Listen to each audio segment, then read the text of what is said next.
బంగారం బ్యాంకులు ఇతర ప్రైవేటు సంస్థల్లో ఉన్న విడిపించి కొనబడును. కొమ్మూరి గోల్డ్ ఆంధ్ర మరియు తెలంగాణ. హాయ్ నమస్తే, వెల్కమ్ టు మనం టీవీ.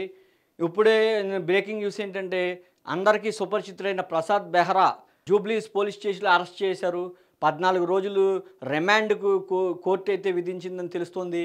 ఏదైతే ప్రసాద్ బెహ్రా ఉన్నారో, మెకానిక్ అనే వెబ్ సిరీస్లో నటి ఇతనిపై పలు సంచలన ఆరోపణలు అయితే చేసింది. ప్రసాద్ బెహ్రా తనను అసభ్యంగా ప్రవర్తించాడని జూబ్లీస్ పోలీస్ స్టేషన్లో ఫిర్యాదు చేసింది. అతనిపై అత్యాచార యత్నం కింద కేసు కూడా జూబ్లీస్ పోలీస్ స్టేషన్లో పోలీసులు అయితే నమోదు చేశారని తెలుస్తుంది. అతను కోర్టుకు సబ్మిట్ చేయగా అతన్ని రిమాండ్కి తరలించమని కోర్టు అయితే ఆదేశాలు వచ్చాయని అతను రిమాండ్కి తరలించినట్టుగా పోలీసులు అయితే సమాచారం అందిస్తున్నారు.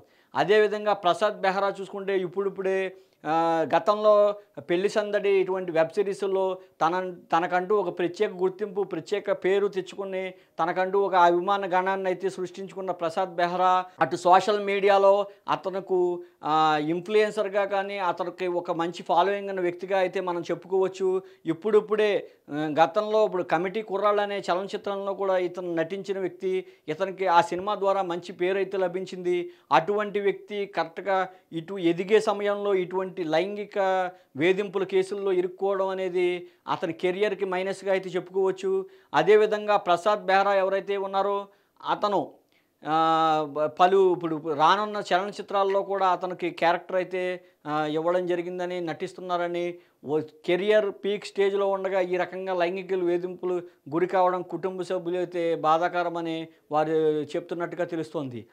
ప్రసాద్ బెహ్రా చూసుకుంటే అతని డైరెక్టర్లో కూడా ఇతను మంచి వ్యక్తి అని, ఇతనిపై ఎటువంటి కేసులు ఇప్పుడు దాకా నమోదు కాలేదని, ఇటువంటి వ్యక్తిపై ఈ రకంగా లైంగిక వేధింపుల కేసు చాలా బాధాకరమని అయితే దర్శకులు అయితే ఆవేదన వ్యక్తం చేస్తున్న సంగతి అయితే మనకి సమాచారం అందుతోంది. ప్రసాద్ బెహ్రా ఎవరైతే మెకానిక్ వెబ్ సిరీస్లో నటిగా ఉందో అతనిపై అసభ్యంగా ప్రవర్తించాడని, తాకరాని చోట తాకాడని ఆ నటి అయితే పోలీసులకైతే ఫిర్యాదు చేయడం జరిగింది. పోలీసులు వెంటనే యాక్షన్ తీసుకున్నారు. వెంటనే యాక్షన్ తీసుకుని అతన్ని కేసు నమోదు చేసి రిమాండ్కి అయితే తరలించారని తెలుస్తోంది. ప్రసాద్ బెహ్రాకు 14 రోజులు రిమాండ్ విధించింది కోర్టు.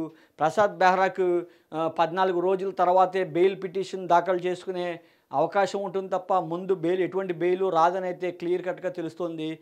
ఇదే విధంగా ఇలాంటి నటులు ఎవరైతే ఉన్నారో ఇటీవల చాలా ఆరోపణలు లైంగిక కేసుల్లో ఇరుక్కోవడం మనం ప్రతిరోజు చూస్తూనే ఉన్నాం.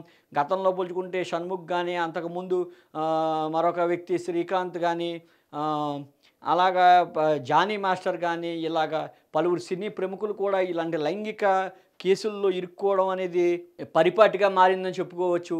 ప్రసాద్ బెహ్రా ఏ విధంగా ఏం చేశారు, అతను ఏ రకంగా రెస్పాండ్ అవుతారు, అతని కుటుంబ సభ్యులు ఏమంటారు, అదేవిధంగా ఈ కేసుని కోర్టు ద్వారా తేల్చుకోనున్న ప్రసాద్ బెహ్రా కోర్టు ద్వారా తేల్చుకుంటారా, రాజీకి వెళ్తారా, ఇవన్నీ తెలియాలని కొద్ది రోజులైతే వెయిట్ చేయాల్సిన పరిస్థితి అయితే ఉంది.